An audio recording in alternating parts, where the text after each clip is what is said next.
Revolutionary Education and Learning Movement Charter School, also known as Realm Charter School. Realm is the first charter school in Berkeley and is founded on a teaching philosophy that fosters a project-based and technology-rich learning environment. The teaching culture at Realm is also based on the principles of love, grit, and action, which Mr. Diaz will be speaking to you about today. Before founding Realm Charter School, Mr. Diaz was the principal of the Berkeley Technology Academy, where he earned the school's first accreditation through the Western Association of Schools and Colleges. Now please join me in welcoming Mr. Victor Diaz.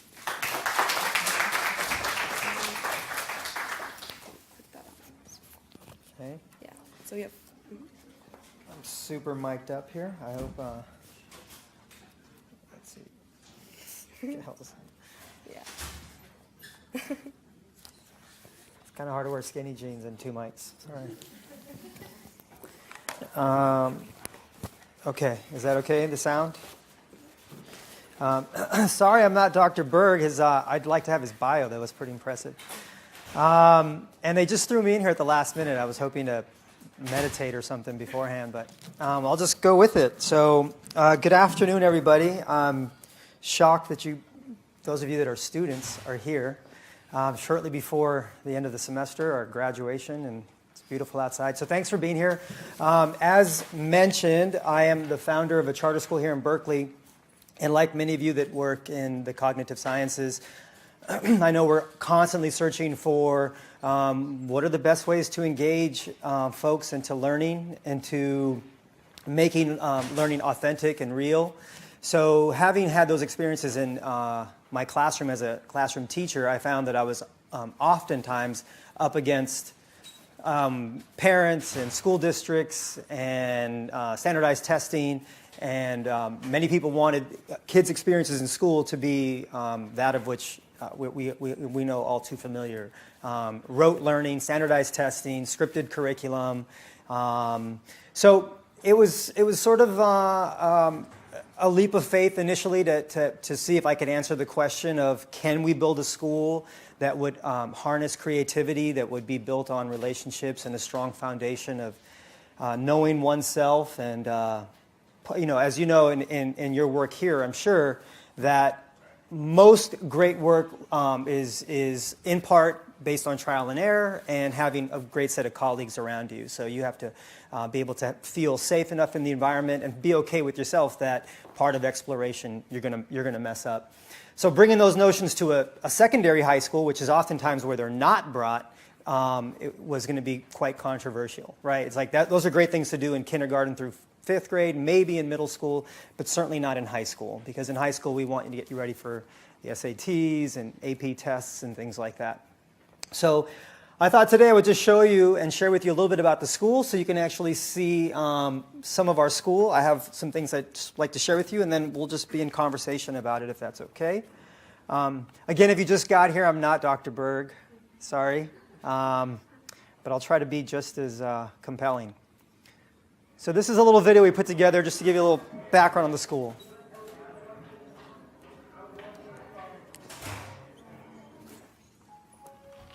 It would be so easy if I handed every kid a 500-page textbook and said, start on page 1, and in June, you'll be on page 500. I had a prospective student, he was excited about coming to where he could try some of these crazy things, and he would find teachers and peers and friends and a principal that would be just as excited as he is. If you look at a lot of great schools around the country, they operate from the premise that children walk into our doors with a ton of genius already. So our job as adults is, number one, to not be afraid of that, and number two, to find as many ways to stimulate that. For me, the ideal student is a kid who comes to the school with a great deal of curiosity and finds the time and the space and the resources and the adults around to nurture that curiosity, to expand on that curiosity, to challenge that curiosity. They're coming into this space with their hand in the air saying, I want to explore and learn from others. sometimes that's the beauty of the space.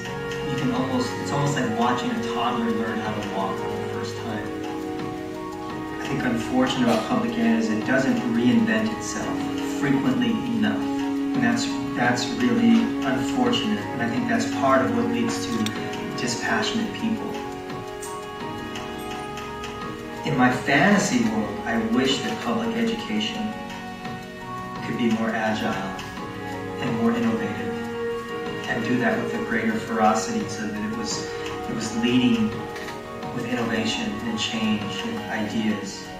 The task of getting it done feels more doable because we have these relationships that we've formed over the year. Relationships are forming so naturally and so beautifully, and they're based really on one common principle around giving our students unconditional love and support to be the best that they can be. This school is really turning out to be this place that needs to happen in this city at this time with these kids and these teachers. And it is creating a new narrative about what a community can build together if the efforts are all aligned together. That's us. A comprehensive middle school and high school. And again, I would just wanted to share a little bit about how do we accomplish this task of giving kids enough space and freedom to explore and to be creative, to learn with one another, to have their learning, their meaning making mean more than just what they're doing in the classroom, and how do they connect that to their neighborhoods, to the world. And so if you've come from a school that was a secondary school that was focused on AP tests and test scores, you can probably understand the tension between having a balance between those things. So one of the first things we begin with is talking with kids and using actually the word love and having them think about themselves in the context of growing into these new bodies in middle school and meeting people for the first time that may seem unfamiliar to them or speak a different language to them. And what ends up happening, we know about middle schools and high schools, is that they end up shutting down, maybe internalizing a lot of these new feelings. So we believe as a school it's important to begin to explore this relationship building. And we do it a few ways. One is we have advisories, and we hire adults that work with young kids. I'll show you a couple things that we're doing. We have an all-boys advisory and an all-girls advisory, so they meet in small groups and learn to discover things that we think are really necessary to be in a gender and age-specific environment where they can have honest conversations about their growth and their trajectory and things like that. We try to also create spaces for them where they can feel known and feel like what they bring to the table is exciting and part of what a school environment is like. So that we had a overnight LAN party, of which I was convinced by the students to supervise. It started at 7 p.m. and ended at 7 a.m. And this is us starting the night. Here's me trying to play Call of Duty. And that's me about an hour later. Still trying to play Call of Duty. I don't know that I ever even scored. But the kids often refer to that event as a really memorable place where if we're teaching game design, which we do, and if we're talking about video games as being a place where one's perspective of the world and of the other can be a critical juncture for them to figure out, do I buy into stereotypes? Do I just enter into a college degree or to an enterprise that is focused on just making money? But for us, it's important that before we start having those conversations about developing critical games and becoming conscious about the work that they're doing, it's important for us to take part in those activities with them as they see fit. So it was tough for me to recover at my age, but I stuck it out, and that's all they talk about now, and we have done it now annually, having this all-night LAN party. the biggest area for us that's challenging is what we refer to as the grit, and some people have written about this now. It's kind of a vogue word. Paul Tough, if you know the writer who's written a lot about Jeffrey Canada and the schools in New York, that's kind of his coined phrase now. For us, what's really important is that we want to emphasize that the creative process is about trial and error. And many kids, if they go through an earlier experience where that is quantified, and then even more sadly, it's associated with an F, then they're not going to want to grow into that space of feeling good about messing up, about making new discoveries. So for us, it's about how do we push them into new spaces. So we do these we do these design challenges quarterly. We get together in our advisories and we present some design challenges to them.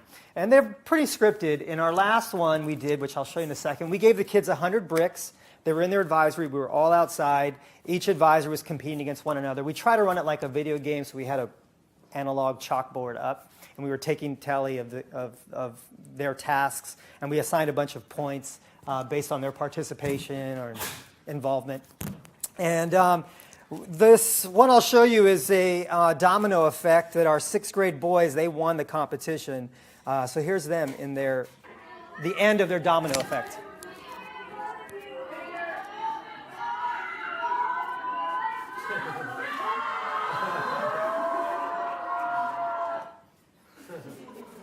Right? I don't remember my middle school feeling like that. But so that's just kind of an example of it. That was toward the end of the day. We were outside all day doing, again, we gave them about 10 different challenges with some various formation of those bricks, and they had to problem solve. Some were done in complete silence. That one was actually the most moving to me, to see a whole group of middle school kids work in complete silence. When we were discussing the parameters, one of my teachers said, let's have them do it in silence. And I was like, no, never be able to do it. These are 11 and 12-year-olds. And they did it, and it was so beautiful and so impressive in the ways in which they communicated non-verbally, and they built some amazing structures. I think for that non-verbal one, they had to build the tallest structure possible. And to see them working as a team and figuring out how they were going to increase their height and the base while not talking was pretty profound. I would have never expected especially teenage boys to get through that, but that was just another example. We have at the high school location, if any of you live down on University below Sacramento, you may have seen the outside of our school. We are currently adjacent to the Berkeley Unified School District and their facilities. Are you guys still out there? Are you guys okay? Am I going? Okay, I expected a little bit more interactivity, but maybe we'll get to it. We are on University, and if you drive to the 80, you'll see these shipping containers. We have a program at our high school called Studio H, and if you do a little research on Emily and Matt, they're super famous people. She's been on Colbert. She's been in the New York Times. She did a TED Talk in London. And they were in North Carolina, and they built a farmer's market. They've done some amazing work. They're both trained architects, both here from UC Berkeley School of Architecture. So this isn't, if some of you remember the trade schools of the 70s and 80s, this is not what that program is. They go from ideas to build structures just the way an architect would. So we've taken these shipping containers, we've kind of stripped them down. You'll see a couple of photos, and then I think that's Mia, one of our girls there in the front, who's learned to weld. They go through different processes of learning how to operate different tools and stuff. We have a teacher who's leaving RISD out in Rhode Island to come and work with the kids next year for the whole year. So we're pretty fortunate to have some of the staff we have on. Here's the shipping containers. They started with them they were all sort of parallel, and they were going to make a long, continuous classroom. Then they decided to turn one to make it perpendicular because they wanted to have some outdoor space behind it, and they wanted to make a fire pit or something. So I'm still not really sure. They don't let me know what they're doing too often. They just ask me for forgiveness later. So they're making a fire pit just to the right. And they want it to be actually like a little gaming room. They're trying to figure out how to pull power out there, and they're going to do some gaming in there. And So they're making the flooring, they're connecting these. There's going to be a roof structure that'll sit over that. So they have to work with we have engineers that come out and talk to them about their structure for the roof and the integrity of those walls and how much weight it can actually hold. So again, our effort is to try to make learning meaningful and purposeful. That's the perspective you would see if you drove down University toward the 80. The district's in the process of building us a brand new building, so we're in a kind of a temporary makeshift space there. Their next project they worked on after is they're making skateboards. So before that, they did we have a laser cutter and some other stuff over there. So they're actually have some sheets of wood, and they're going to make some skateboards, and you'll see what those look like in a second. I kind of feel like I'm talking to myself. You guys still there? You're not. Okay, good. Thank you. Good. Okay. They made the press. They had to figure out how it was. They did a little DIY searching, and they found out how to make the press for their boards. And yeah, if you want a skateboard, come on down. They'll make you one. It takes a day for the press for the board to sit and to cure. So just gotta be a little patient. But they constructed the press themselves, and they did various iterations to make sure that it would hold and be and come out looking like that. That's Mia's board. Pretty nice, right? Yeah, they're for sale. I have them in the lobby. And there they are in different iterations. The ones that are still untrimmed they get put through this. We have this wood cutter thing that they put them through to get all the finishing edges on them. So that's what some of the work that the high school kids are doing. So again, we feel like if we give kids the space to be who they are, to learn about one another, and to begin to experience each other in a compassionate way, and it doesn't always work. We have some bullying and name calling and things like that, but we think that we've established a culture where they can talk with one another about that in a compassionate way to have a better understanding. That would give sort of the basis for them to work together and sometimes in a really intense way, and that's what I think is really essential. And we know that from our college experiences, and maybe fewer of us had that same experience in high school. High schools tend to be a place that's much more competitive, and the goal is to beat you and stuff like that. So we think that's antithetical to where we want to be as a learning community. So some of those things get us ready, help us get them ready, so that they can then feel a sense of purpose and how they move forward, and that their learning then takes on a new meaning.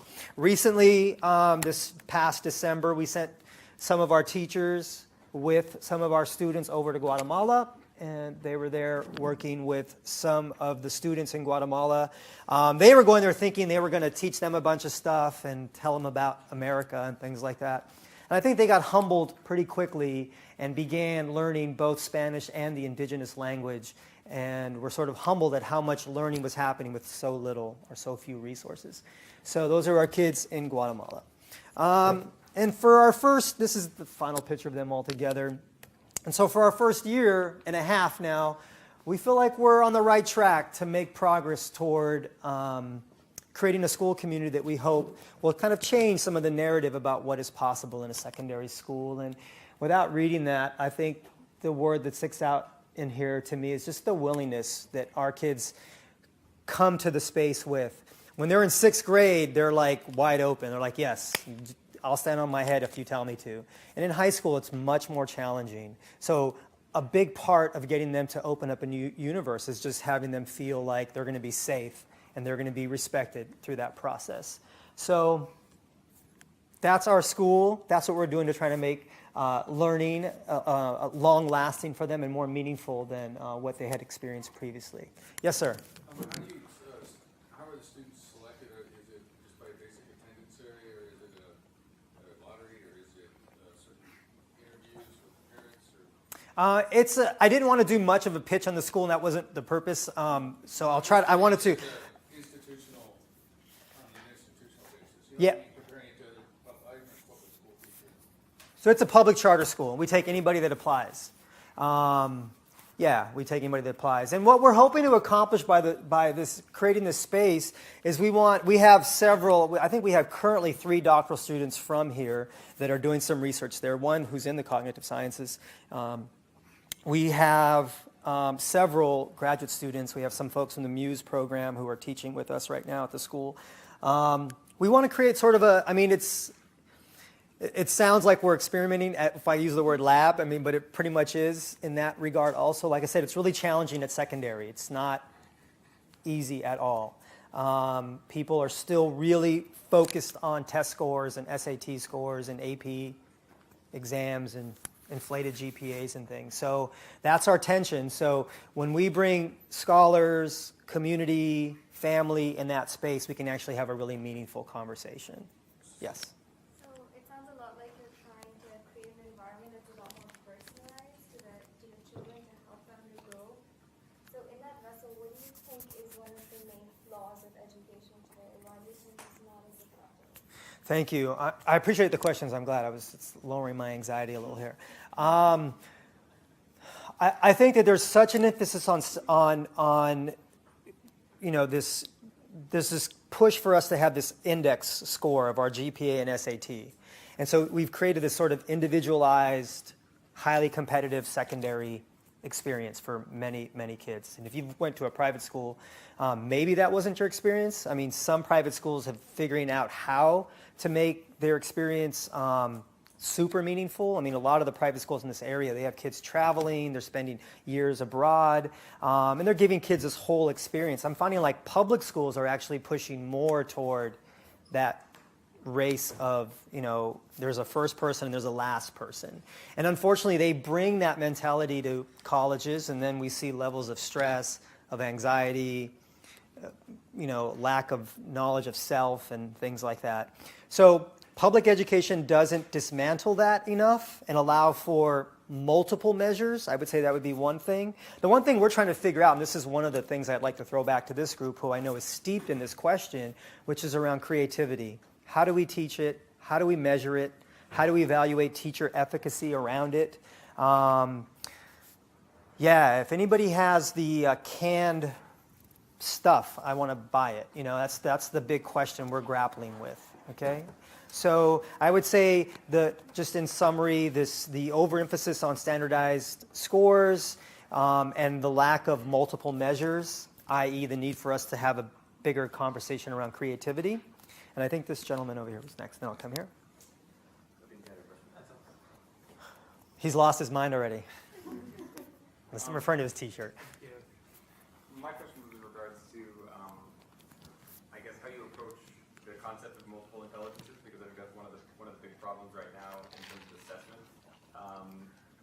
Within the vein of standardization, you have really limited sort of avenues for a lot of students who may not necessarily learn in the same way. So are you trying to solve that problem on a whole with one philosophy, or do you have individual sort of case-by-case sort of solutions for people who may indicate different types of intelligence? So I'm dissecting that in 2 ways. One is sort of just the approach to teaching and learning, which is, are there places where kids can experience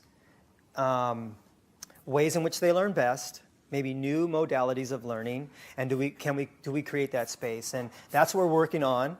I would say that we're making a lot of progress, and I hope I showed a few of those examples of putting kids in spaces where they can make meaning beyond the sort of rote and traditional way.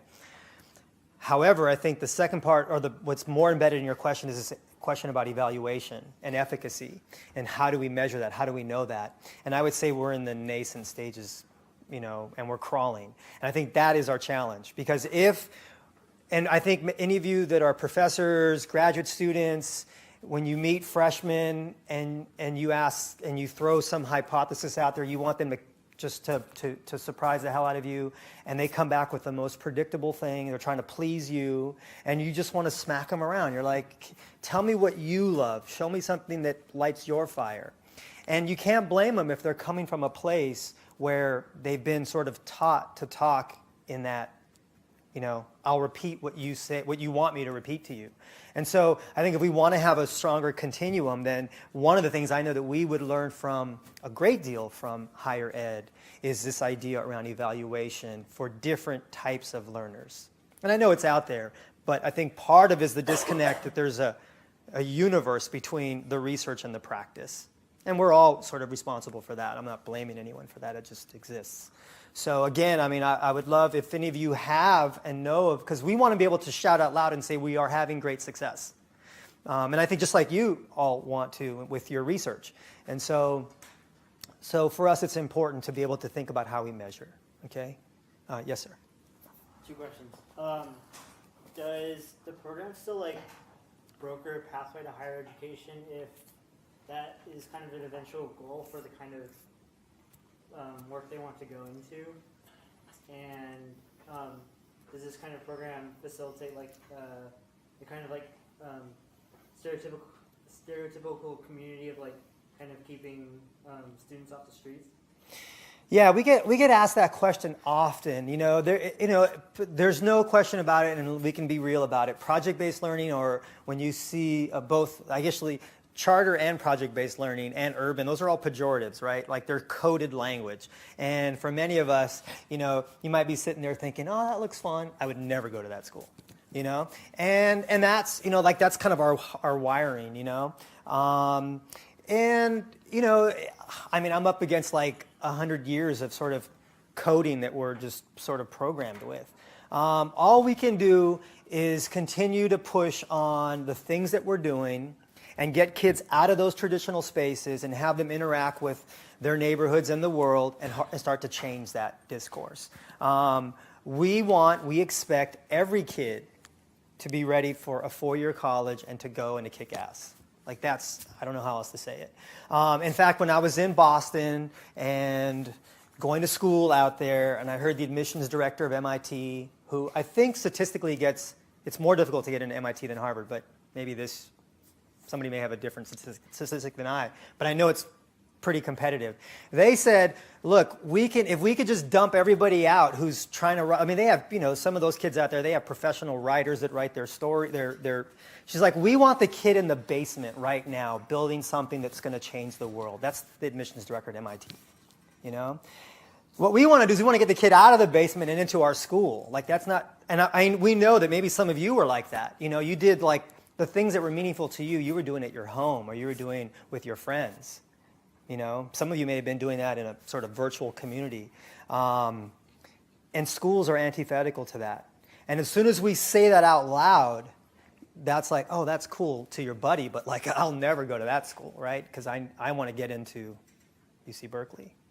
So that's the reality, but if I cried about it or if I waited for that to change, I just would be sitting on the sidelines. So I'm having a great time. Yes, sir.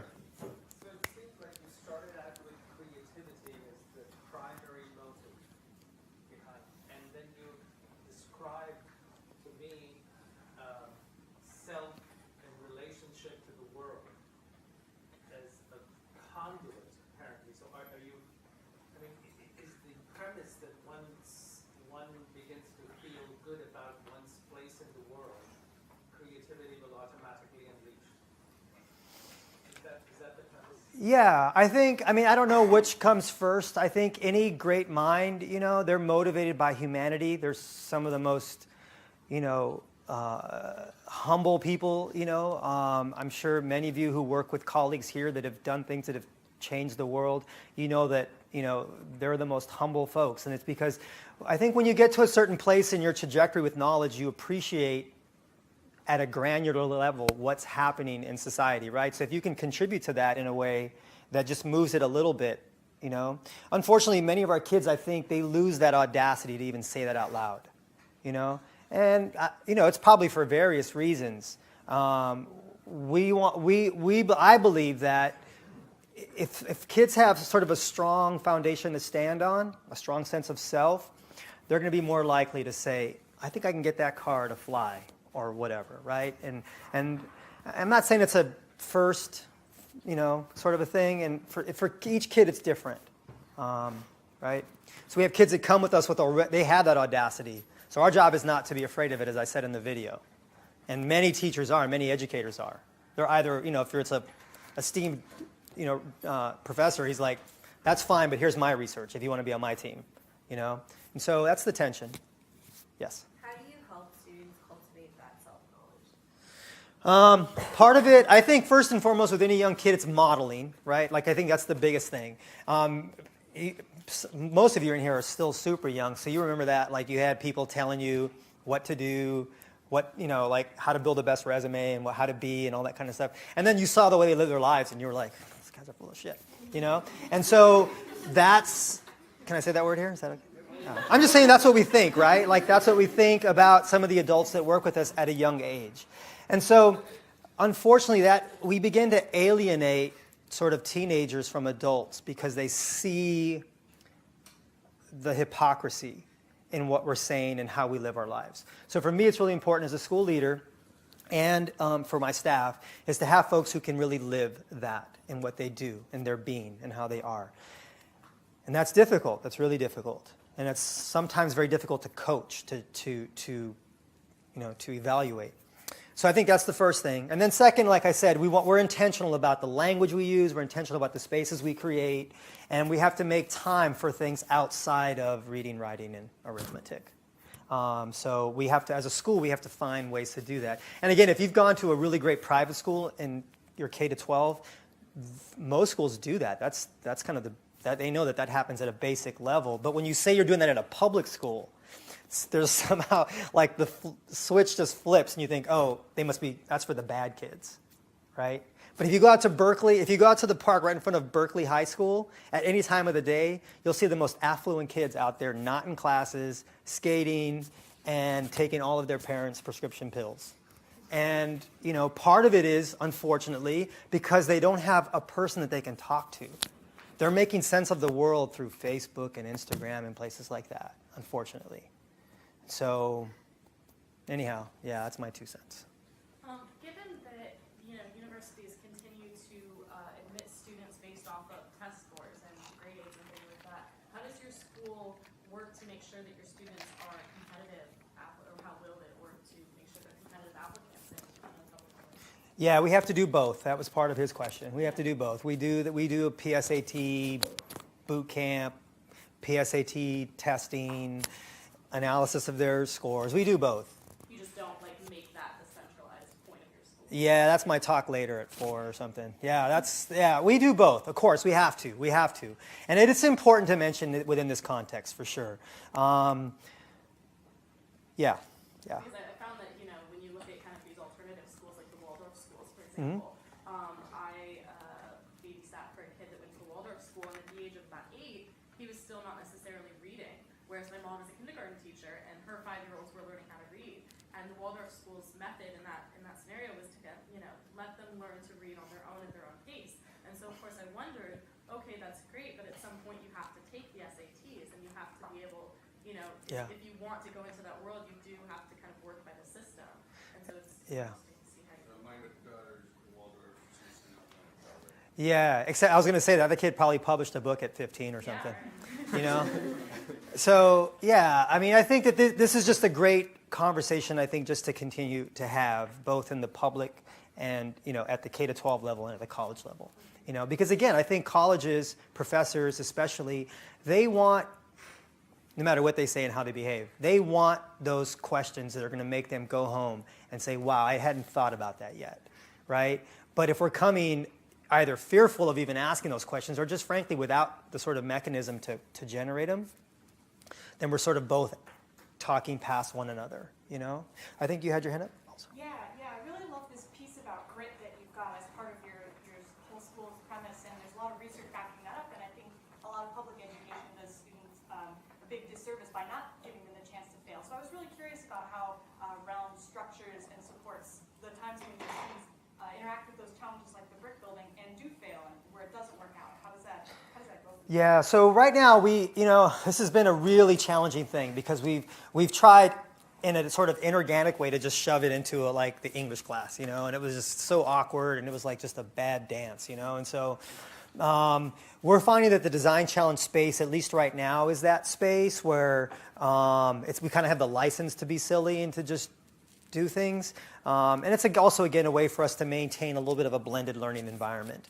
So right now it's mostly in that space, and we do them 4 times a year, and we shut the whole school down. It's like a 2-day, they're with their group all day, and they go through a number of like iterative, processes to kind of make meaning and to have their final thing, and so, and again, they know, in that space, they feel super comfortable that they know that they're not going to, get the A or the F, And the other thing that I was actually shocked about is that I haven't heard anything from them saying, we're doing all the work and Johnny's just like on his cell phone.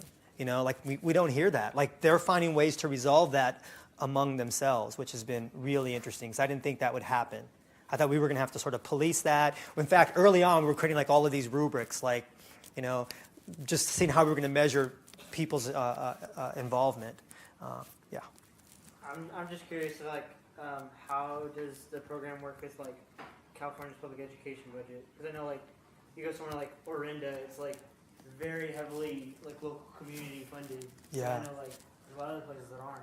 Yeah. Well, I'm the founder of the school, and I would bore you to death if I had a budget conversation with you. I've learned a great deal about I was a principal for years before that, so I had already known quite a bit about site-based budgeting, but you just get the budget, and then you just kind of figure out how to make that thing stretch as far as you can.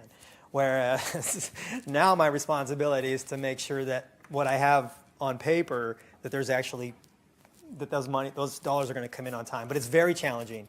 And yeah, and we have a lot of things we're up against, as you can see. If those kids were in uniforms, if I was talking about state testing, and if I was talking about, if someone asked the question about the test scores and things like that, and I said, sure, yeah, here's our curriculum, money probably wouldn't be a problem. In fact, I know that it wouldn't be, because I've been approached by people that sort of had the money in the other hand at the same time. So it's challenging, but that's kind of where we are. Yes, sir. Creativity and a sense of self and boundaries. So some kid decides, I'm only going to speak today in rap and walk backwards, and that's their creative solution for the day, and that's wrapped up in their sense of self. How would you or your staff respond to that? That's a great question, because those of you who consider yourself to be creative know that it's a very arduous process. And oftentimes, if you call yourself creative, you can kind of definitively say what those transitions look like and what that process is, right? You kind of know as you get closer to being done, so to speak, right? But teachers aren't really trained to know where kids are in that arc, because many of them are not creative themselves, right? And so it's challenging, and that's part of what I have to sort of vet out in the interview process, is to make sure that we hire folks who consider themselves in some way, shape, or form creative, because then you can actually then talk to kids about, and you can raise questions. I think the inquiry process is probably the shortest answer. And how might that thing work? How might you walking backwards, could you do it faster? Could you do it skipping? Could you do it and then come back and explain to me how to do it? Because I fall over every time I walk backwards. And so those would be like 8 questions I could give him or her to then hopefully re-engage the conversation. Do you think you can beat me if I went forward and you went backwards? Let's race. And so I think it's just, I don't know, I'm just coming off the top of my head right now, but I think that's kind of what you'd want to do to re-engage the conversation, And again, that's kind of a great analogy, because we're not all walking around backwards all day. We find spaces for them where it's, you have a book and you got to read, so it's both. But that is also a place where we do fall on our face, to be quite honest, because we have designated 2 days for a design challenge, and then we see kids like kind of running around the building, and we're like, there's that sense, as a school principal, like there's that sense like kids think they're done. You get that feeling in the building. So I got to go around and like shake some of the teachers. I'm like, can you go back in and, right, make that thing float? So I got to push the teachers then. Yes? I'm curious to know what you think about smart technology in the hands of younger children. In CSSA, we do outreach programs at elementary schools, and I see 10-year-olds with iPads and iPhones everywhere. And most most of us didn't have access to such a wealth of information when we were that young. Do you think it has more benefits or detriments towards promoting creativity and socialization, or that it makes people really focused on themselves and more apathetic for learning? Wonderful question. We just completed a pilot project with Lawrence Hall of Sciences, wireless generation out in New York. They built some apps for science, this science app. We had a one-to-one, so all those kids in that video had a one-to-one tablet. They put some games on there to kind of monitor, would the kids play games more? Would they have like a little notepad section, would they use that more for note-taking in class? And they were collecting a ton of data. So like we had like, I think 3 video cameras in the classroom. They're pulling data from kids' machines remotely. So we're kind of just reviewing it to see how much, where it was used and when and why and how. You know, this was what my graduate work was in mediated technology. And so it's, you know, I'm that earlier generation. I don't know if you know James G. and his book around what video games can teach us about literacy and learning. He's kind of the pioneers about using video games, and then his group after that did a lot of work on epistemic games. And so, you know, putting kids in a different epistemology can sometimes get them to experience things that they normally wouldn't. That was the hypothesis. You know, it depends. Today, I would say there's probably more good than there still is harm, but we're just kind of running with it wholesale also, right? In fact, if somebody said tomorrow, I'll give your kids a one-to-one iPad, of course I'm probably going to say yes, you know? So, you know, I think, again, part of our job is to have them be in a critical conversation about not just the tool, not just the software, even the way they're interacting with one another, you know? But interestingly enough, if you come to our school during lunchtime, it's crazy. I mean, it's middle school, it's crazy. At the middle school, it's more crazy. And there's a group of kids that sit in the back, and that's kind of our little nerd section. And I didn't even know that they were iPad apps that they can play kind of like in a LAN environment, you know, because I think I have Pac-Man on my phone or something. And so, you know, I'll see a kid like at one end of the table, and then he's like running over and is like looking at somebody's phone, and then like they're watching. So they have this really interesting way of interacting with one another. They all have iPods or iPod touches or iPhones, and they're all playing the same game. So at lunchtime, I think there's like a group of about 12 kids they're all playing the same game during lunchtime. So in some ways, they're communicating more with one another. And yeah, the device is out in front of them and stuff, but these are kids they represent every single demographic in our school, which is insane, because that's the only space where they're that integrated. So if you ask me while I was standing over them, I would just say, like, look, you know? So I don't know, it's kind of interesting. Yes? Do you guys have, like, opportunities for volunteering, or, like, for example, you said you brought engineers in, so do you guys have, for example, students or things like that want to be involved in it, come to give specific, you know, like, I don't know. Yeah, we did a hackathon recently with some like crazy smart guys. We just went all night and they did some stuff for me at the school. We're doing a video game design class right now, all in Unity. And so if you've ever built a game in Unity, it's a pretty sweet platform for the kids at this age. We haven't introduced Maya yet. It's probably a little bit more robust for them right now, but they're doing a little bit of coding in Unity, and so that's, you know, kind of a good start for them. We just did an Android app class with a graduate student here. In fact, he's in the cognitive sciences and he's finishing his dissertation. So they built an app that they were trying to get to the Android app store. I think only one kid actually got that far, but they did it all. They scripted the whole thing. I mean, it was pretty impressive. You know, yeah, so we're always looking. I mean, I'm super fearless about it. Like, it drives my staff crazy because, you know, I'll show up on a Tuesday and then I'm like, you know, this is Fred. And they're like, you know, he's going to now take your class for 2 days. So they look at me like I'm crazy. But, you know, then Fred's teaching them Java or something. You know, it's like, who knows? So I find a way to sort of lace everything together after or just kind of explain it away. But, you know, that's part of the space. You know, that's what we want to make that space available to them. You know, if not, how else are we going to know if how else will I be able to answer this question? You know, yes, sir. How are the group of teachers organized? How often do you meet? And since you're also discovering this as you go along, so how's your self-discovery structured? Yeah, so we are discovering as we go along, and you know, we're kind of smart. I mean, we've been doing a little bit. It's also based on research. It's not completely, we're not just throwing a whole bunch of mud at the wall, you know.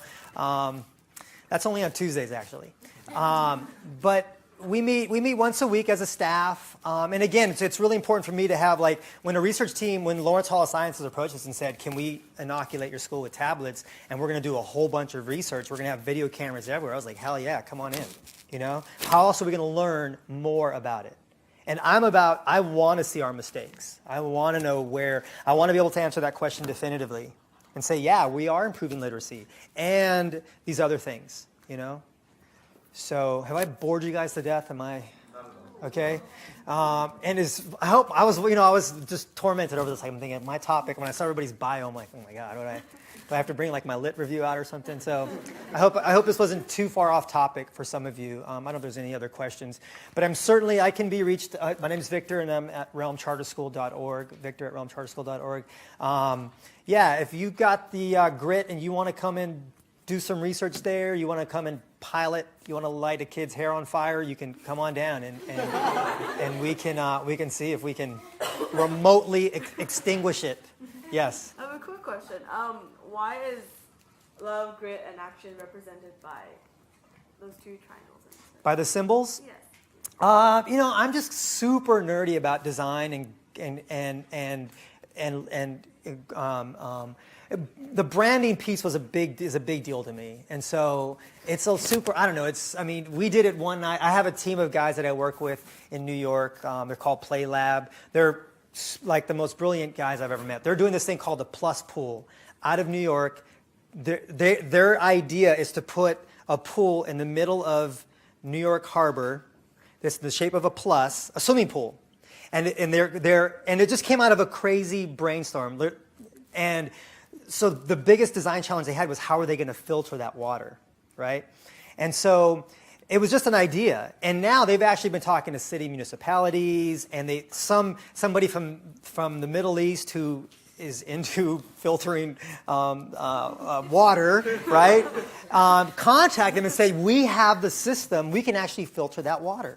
And so for me and for the school community to work with folks like that to help us push on our thinking, the bricks, and it's the Realm Renegades. That's the school mascot. There's kind of a story behind all of those things.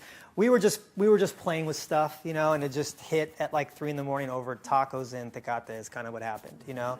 It was more meaningful than that, but we really I agonized over it for a long time, and I wanted the symbols. I wanted the words to be communicated through a symbol at a certain point, because then, like with Realm, like we did a track jacket, and this was really important. I'll end on this point. It was really important for us to have our self branded, and when you look at our track jacket, it doesn't have the word Realm on it anywhere. And some of it was just kind of embedded in this question, like, your school seems cool, but I wouldn't want to go there. And I didn't want people to have this block between either attending the school or being in critical conversation with us about what we're doing. And sometimes either through race, through place, through experiences, we're kind of apart from one another, right? And so for me, sort of the symbols, our jacket, and sort of being agnostic in some way, right? It's just more about an idea. Then hopefully it opens up the universe for more conversation.